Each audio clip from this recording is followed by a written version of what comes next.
Muy buenas tardes y bienvenidos a todos a nuestro webinar Tensolite. Nos acompaña el arquitecto Gustavo Peralta, que forma parte del equipo de asistencia técnica Tensolite. Hoy nos estará brindando una charla y presentación sobre los mitos y realidades de mamposterías de bloques de hormigón. Respetando los horarios y sin más preámbulos, los dejamos a la palabra al arquitecto Gustavo Peralta. También, bueno, con su presentación. Adelante, Gustavo. Bueno, gracias, Carlos. Muy buenas tardes. Bienvenidos a nuestro primer webinar, que como bien dijo Carlos, lo hemos llamado Mitos y Realidades de la Mampostería de Bloques de Hormigón. Este tema, al igual que otros que vamos a ir desarrollando más adelante, siempre referido a nuestros productos, no solamente los bloques de hormigón, surgen de precisamente muchas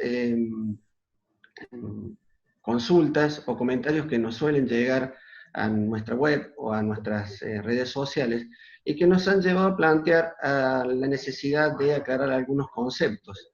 Vemos, por ejemplo, en el caso de los bloques de hormigón, que no se tiene muy en cuenta que no es una alternativa más de mampuesto, sino que es la unidad de un sistema constructivo. Un sistema constructivo que se basa principalmente en lo que es la racionalidad, es decir, evitar todo lo que sean canaleteados, roturas, cortes innecesarios, para llevar a la mínima expresión todo lo que son desperdicios en obra. Es un sistema constructivo que siempre y cuando yo respete sus pautas, puedo llegar a tener un ahorro de hasta un 20%, y si bien hay en el costo final de la obra, y si bien hay muchos constructores y profesionales que tienen en claro este concepto, por allí nos plantean algunas dudas, surgen algunas dudas, algunos preconceptos, algunos prejuicios que son los mitos, y que es lo que queremos romper, y es lo que vamos a tratar de explicar en este encuentro. Lo hemos agrupado en 5 mitos, que son lo que hemos detectado que suelen ser los principales. Y vamos a comenzar por el primero. El primer mito, que dice que los bloques de hormigón no permiten lograr construcciones y espacios atractivos y de gran valor arquitectónico. Esto está asociado tal vez a por allí la mala fama que a veces tiene el bloque de hormigón, que se lo asocia a construcciones de poco valor arquitectónico, como puede ser la tapa de un fondo, un galpón, un depósito. A lo sumo algún complejo comercial, como puede ser un supermercado o algún complejo de cine, pero siempre donde la mampostería queda oculta, por la creencia de que es un sistema demasiado rígido, que no permite volar mucho la imaginación, que nos ata mucho a crear formas muy duras, casi como si fuera una caja de zapatos. Y en realidad, la realidad pasa por otro lado. Pasa porque el único límite para lograr construcciones y espacios de belleza y de valor arquitectónico está en la imaginación del diseñador. Para ello vamos a mostrar algunos ejemplos donde se puede ver la libertad de movimiento, de encastre de distintos volúmenes, inclusive la posibilidad de lograr ambientes acogedores, combinando lo que es la textura lisa de cielos rasos, paredes revocadas, la textura rústica del bloque de hormigón. Acá tenemos, por ejemplo, la vista del juego de entrantes y salientes simplemente en un envolvente de un patio, de una casa como ustedes ven, bastante importante. Es decir, no nos estamos limitando solamente a casas económicas, de que sea de un plan de vivienda, por ejemplo, sino casas realmente importantes. Acá seguimos viendo ejemplos. Acá tenemos una casa que ha podido aprovechar todas las ventajas que ofrece este sistema constructivo, pero que en la fachada queda oculta. Es decir, si uno ve esta casa, nadie sabe que está construida con bloques de hormigón. Y sin embargo, se puede aprovechar todas las ventajas que ofrece el sistema constructivo. E internamente, ¿por qué no trabajando de manera prolija el bloque de hormigón a la vista? También podemos lograr espacios, lugares atractivos. todas las posibilidades que nos brinda, tanto de espacios internos como espacios externos, el juego de fachadas, ¿sí? El contraste de llenos, opacos, transparencias, inclusive en el caso de un muro, si vamos a lo que sería lo que la gente comúnmente asocia el bloque de hormigón para la construcción de un muro, este no tiene por qué ser aburrido. Fíjense en este caso, lo que podría haber sido un murallón tosco, opaco, simplemente jugando con el aparejo o la distribución de los bloques, cómo se logró una trama atractiva e interesante y original. O también aprovechando la rusticidad de la textura del bloque símil piedra, lograr efectos simplemente con la iluminación. O en este caso, que es algo muy simple, que es el ingreso a un predio, donde se podría haber solucionado con una pirca o con un muro muy sencillo.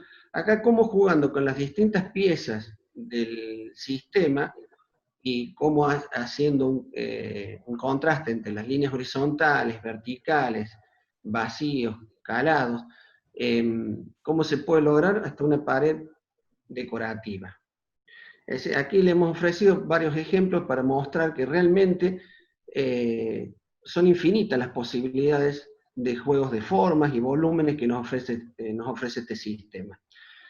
Antes de pasar al segundo mito, quisiera saber si hay alguna pregunta que nos pueda hacer Carlos, si nos ha Sí, llegado alguna pregunta. aquí hay una pregunta, Gustavo. La pregunta sería, ¿cómo ocultan las columnas y vigas? ¿Cómo? ¿Cómo ocultan las columnas y vigas? Bien. Ahora, precisamente, ahora lo vamos a explicar mejor en el segundo punto, en el segundo mito, donde vamos a ver un esquema cómo precisamente utilizando las piezas del sistema se ocultan precisamente las columnas y las vigas. Si tiene un chiquitito de paciencia, lo vamos a poder graficar mucho mejor. Y precisamente está relacionado con el segundo mito que queremos romper, que es aquel que dice que los muros construidos con bloque de hormigón se fisuran, como que irremediablemente se fisuran. Es decir, que me plantean algo como esto.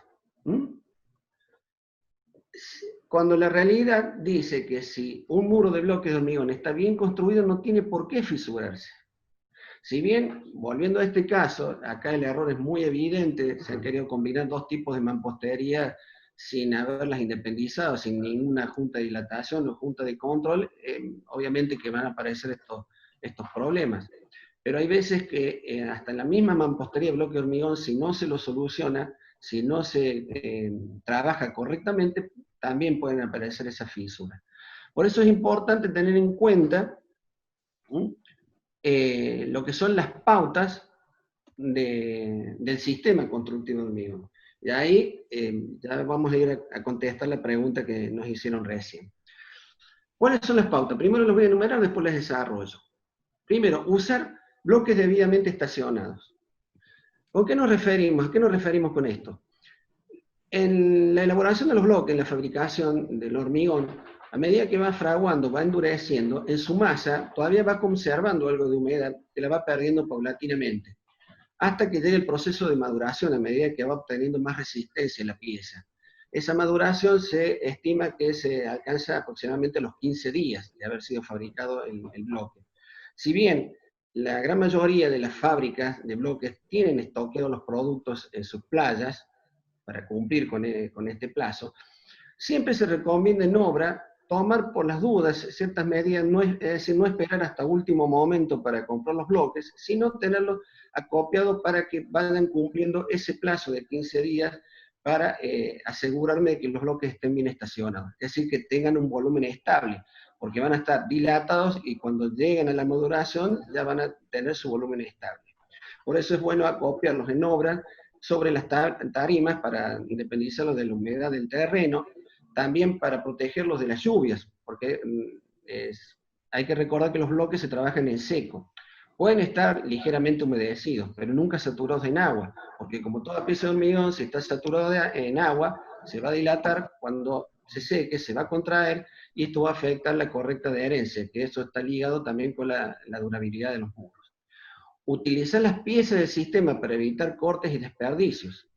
Esto está relacionado también con el tercer punto, la tercera pauta, que es respetar el módulo múltiplo de 20 centímetros, precisamente para evitar esos cortes y desperdicios. Rigidizar los muros mediante una armadura secundaria y resolver correctamente los encuentros entre muros y con las columnas.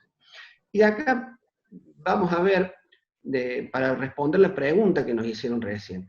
A la derecha ustedes ven el elenco, cuáles son las piezas del sistema. Y a la izquierda ustedes pueden ver un esquema de cómo yo puedo utilizar esas piezas del sistema para precisamente ocultar lo que son las vigas y las columnas. Allí a la derecha, en primer término, aparece el bloque, lo que llamamos el bloque entero, el bloque común, que es 19 por 19 por 39, con las juntas de 1 centímetro, tanto verticales como horizontales, me da el módulo múltiplo de 20 centímetros. Luego tengo la mitad de frente debilitado.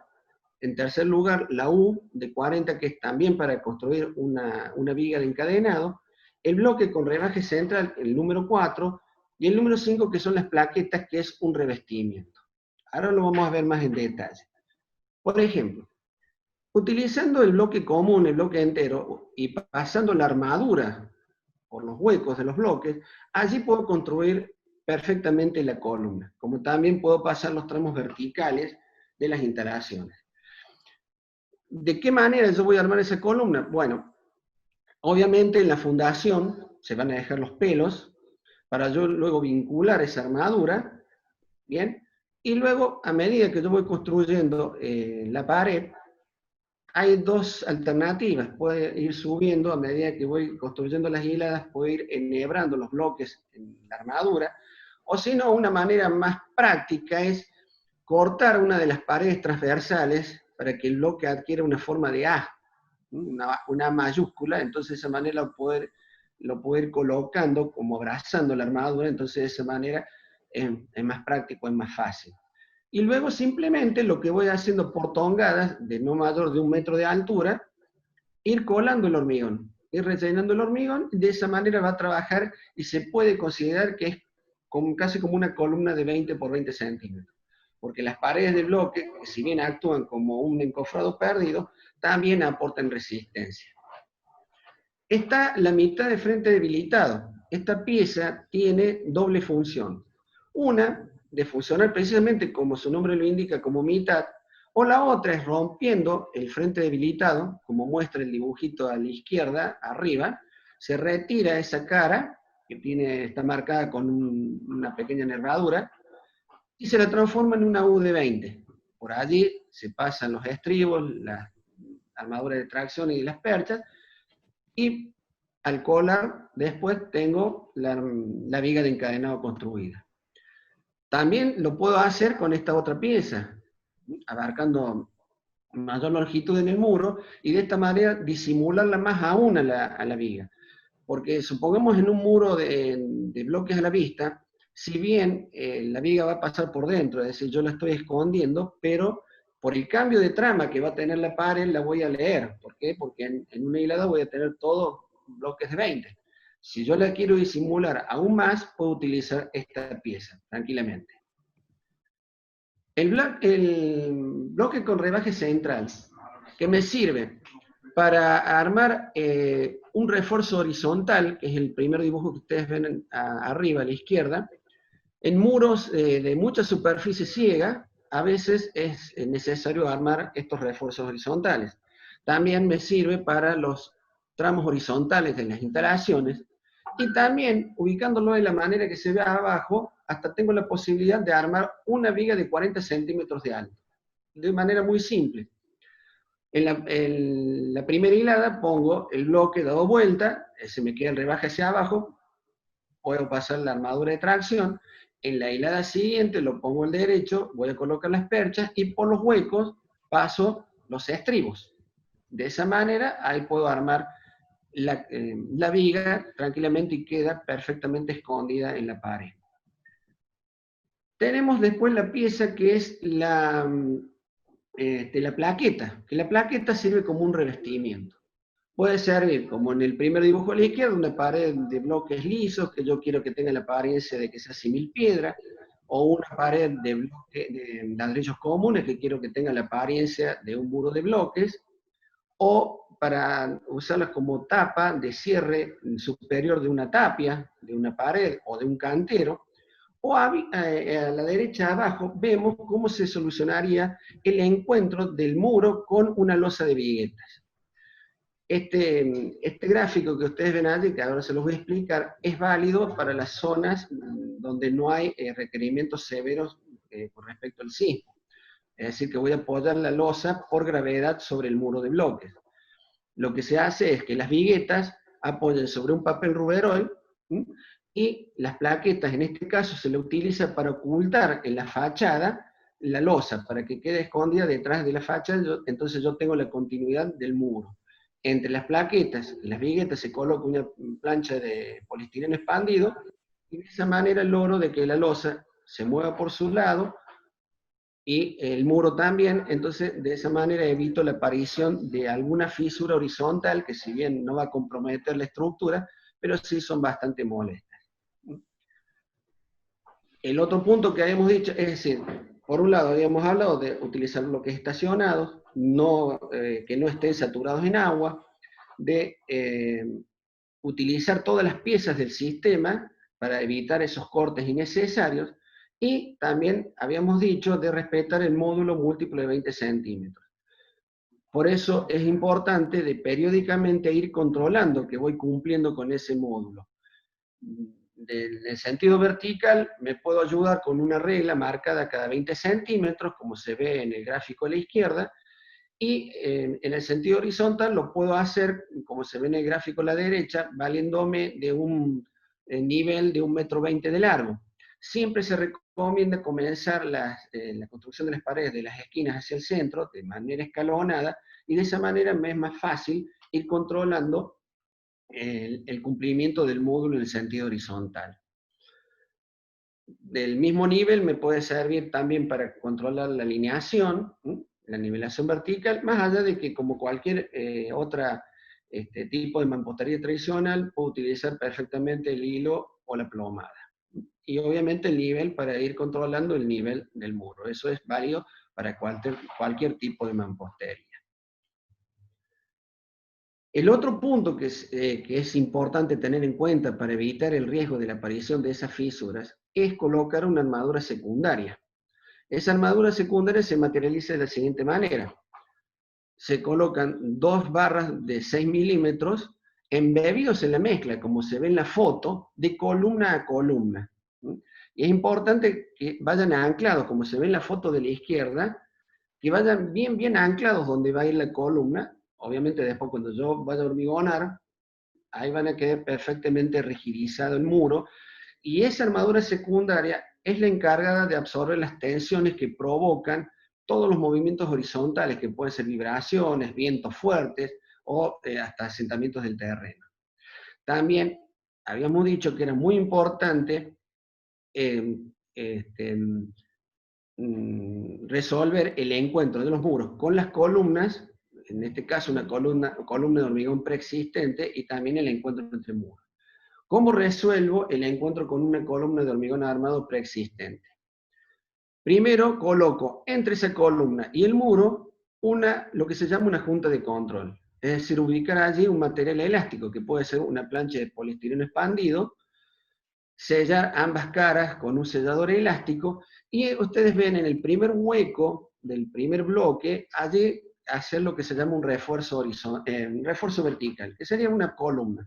Una mini columna con un hierro del 8, una barra de acero del 8, donde voy a anclar esas 2 barras de 6 milímetros que vienen embebidas en la mezcla. Entonces de esa manera, por un lado, independizo el muro de la columna, para que se muevan libremente con dilatación y contracción, y por otro lado tengo perfectamente rigidizado el muro para que cumpla la función que habíamos comentado antes, la armadura secundaria. Es importante que las barras vayan bien metidas en la mezcla. Si quedan sueltas, no van a trabajar correctamente. Y por último, para cumplir para romper este mito y explicar bien y evitar la aparición de esas fisuras, es resolver bien el encuentro entre muros.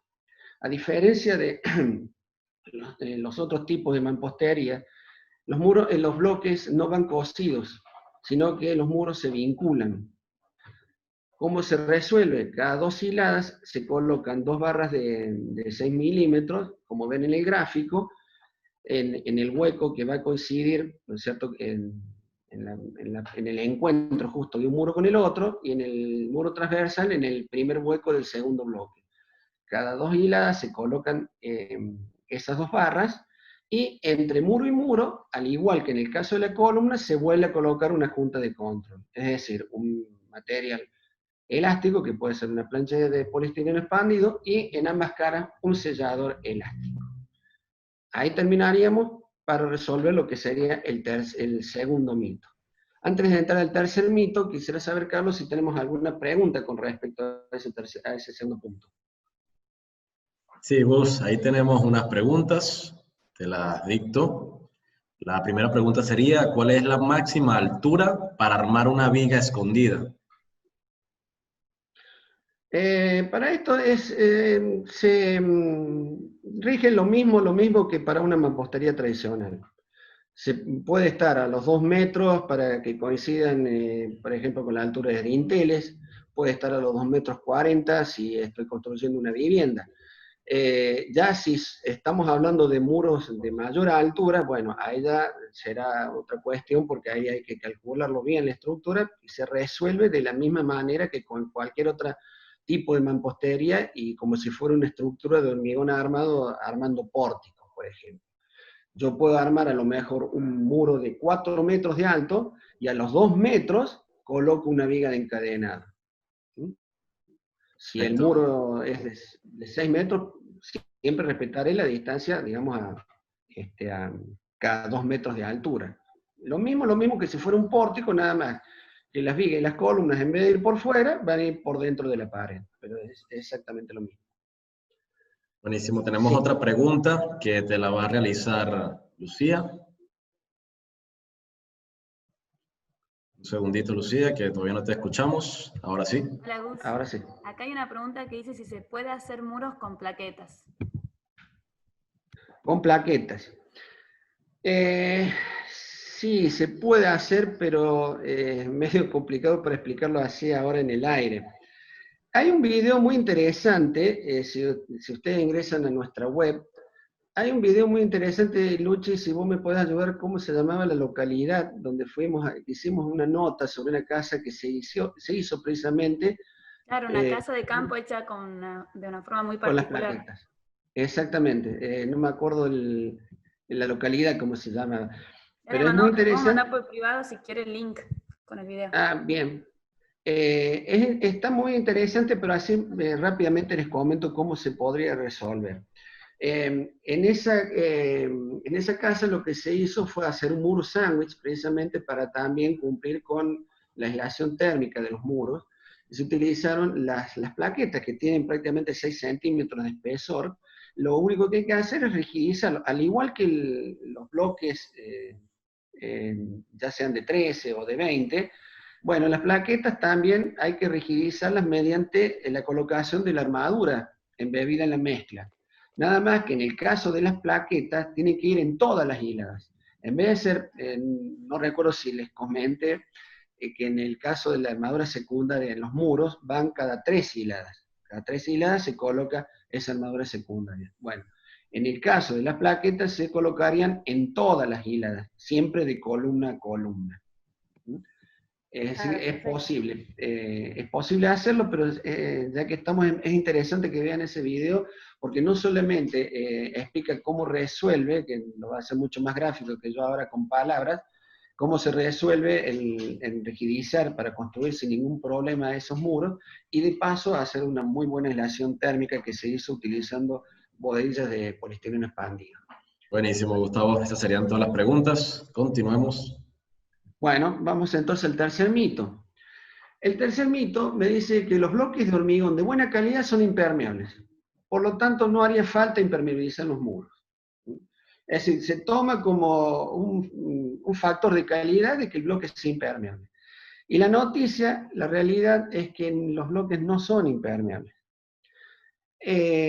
Por eso es que los muros siempre deben ser dotados de una buena aislación hidrófuga en su cara externa.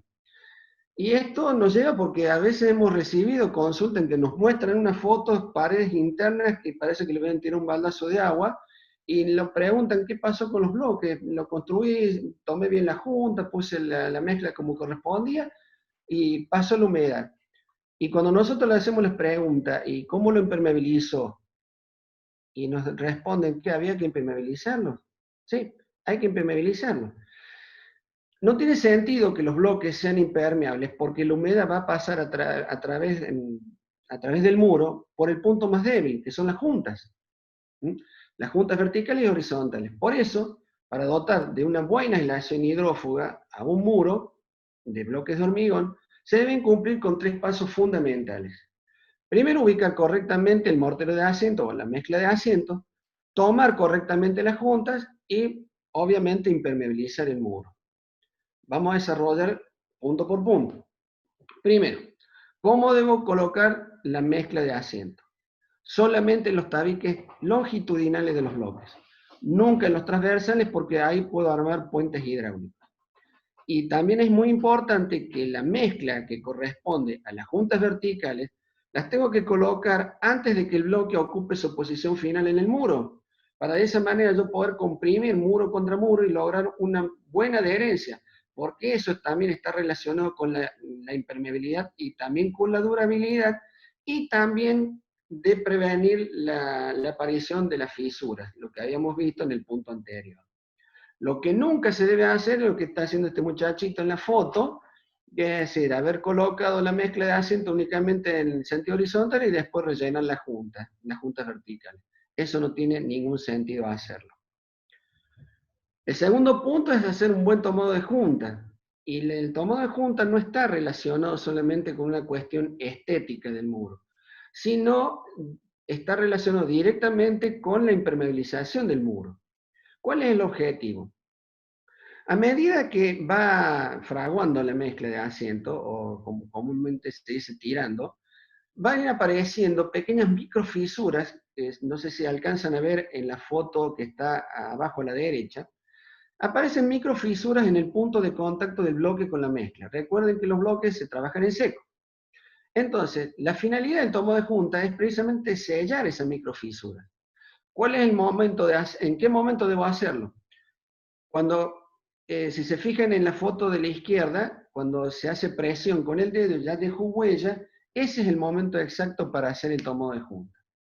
Lo puedo hacer de una manera sencilla, como se ve en la foto de arriba, con una barra del 12 doblada. De esa manera comprimir, lo que tengo que hacer es comprimir para sellar la junta. Es decir, no sacar, sino comprimir. ¿Por qué recomendamos de 12 milímetros? Porque la junta es de 10 milímetros. Si yo pongo una barra de 10 milímetros, cuando apriete, cuando haga presión, corro el riesgo de que la mezcla se caiga. De esta manera, al ser de 12 milímetros, va a ser tope contra el bloque y no corre ese riesgo de que la mezcla de la junta se caiga. Acá pueden ver también, se utilizan a veces herramientas que son precisamente para ese tomo de junta. Y lo importante es tener en cuenta que aunque el muro vaya a ser revocado, sí o sí hay que hacer el tomado de junta de ambas caras. Tal vez no dándole esa forma cóncava cuando el muro va a quedar a la vista. Sí, a lo mejor con una herramienta que sea chata para que el sellado de juntas quede bien a plomo con las caras del muro.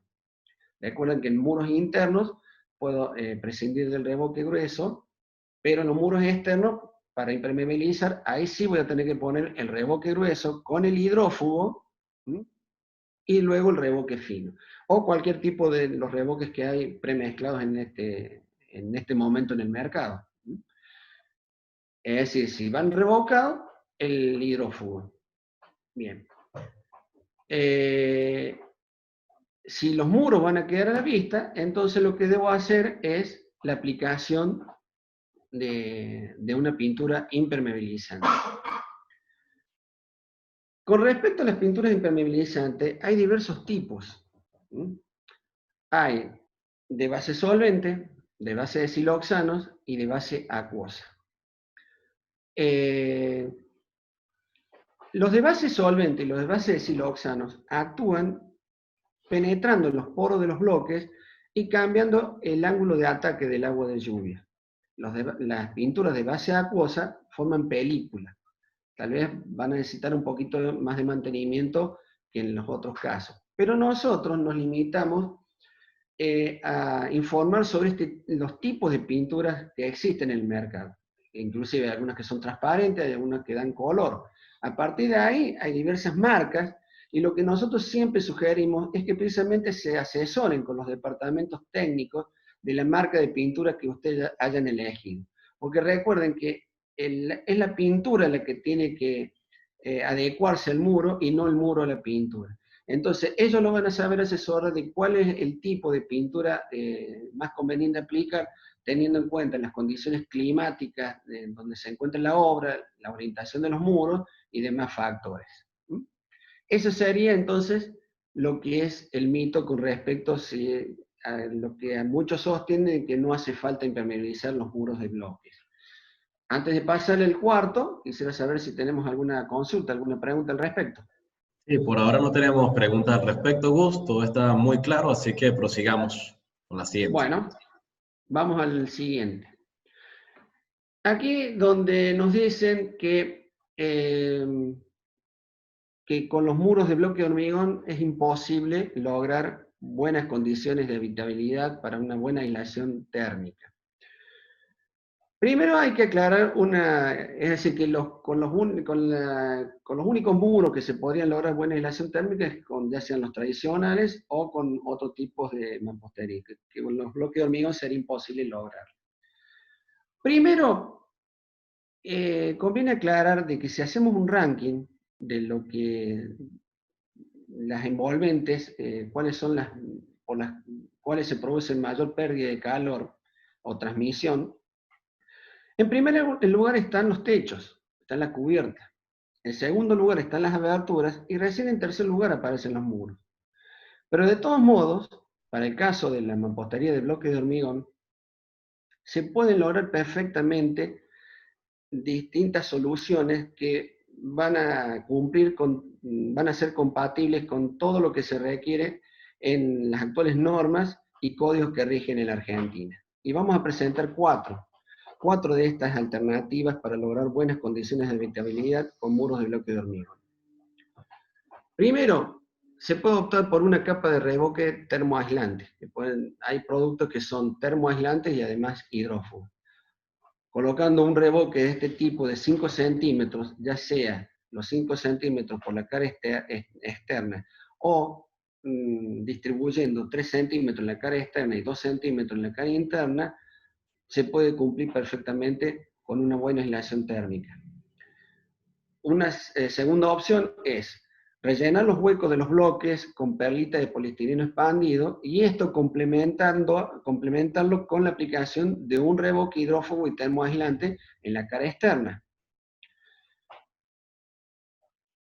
Una tercera opción sería ubicar en la cara interna de los muros una capa de lana de vidrio con un film de polietileno que sirve de barrera de vapor para, de esa manera, eliminar el riesgo de condensación, y terminar con una placa de yeso, así, tipo Durlock, por decir, aunque uno no quisiera nombrar una marca, pero como para que quede más claro.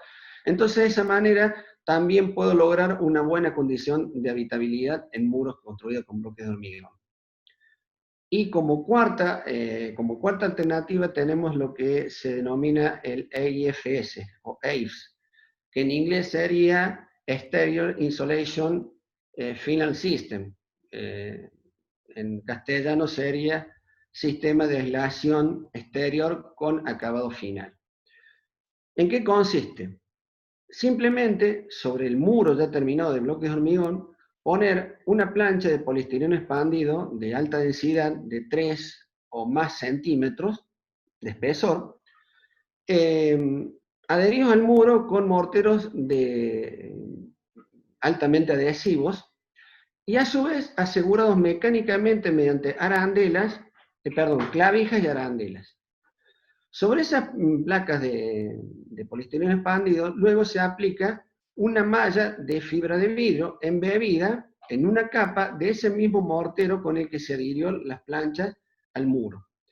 Y una vez terminado esto, se aplica lo que es la terminación, que puede ser un revoque grueso, revoque fino, o cualquier tipo de revestimiento plástico, o de los revoques ya que vienen premezclados, que están en la actualidad en el mercado. Esto es lo que define tal vez lo que muchos consideran que es el talón de Aquiles de la mampostería de bloques de hormigón. Pero ¿por qué lo consideran como talón de Aquiles? Precisamente por esa falta de información. Por eso es que nos convenía, perdón, queríamos hacer hincapié en este punto, porque consideramos que es uno de los más importantes y que a veces hace dudar mucho, tanto a profesionales como al público en general, sobre la construcción de bloques de mampostería con bloques de hormigón. Y antes de pasar al quinto punto, Carlos o Lucía, si tenemos alguna otra consulta. No, bueno, aquí tenemos una pequeña pregunta de Natalia Berrios, que pregunta cómo se pueden vincular los bloques a una estructura de vigas y columnas metálicas.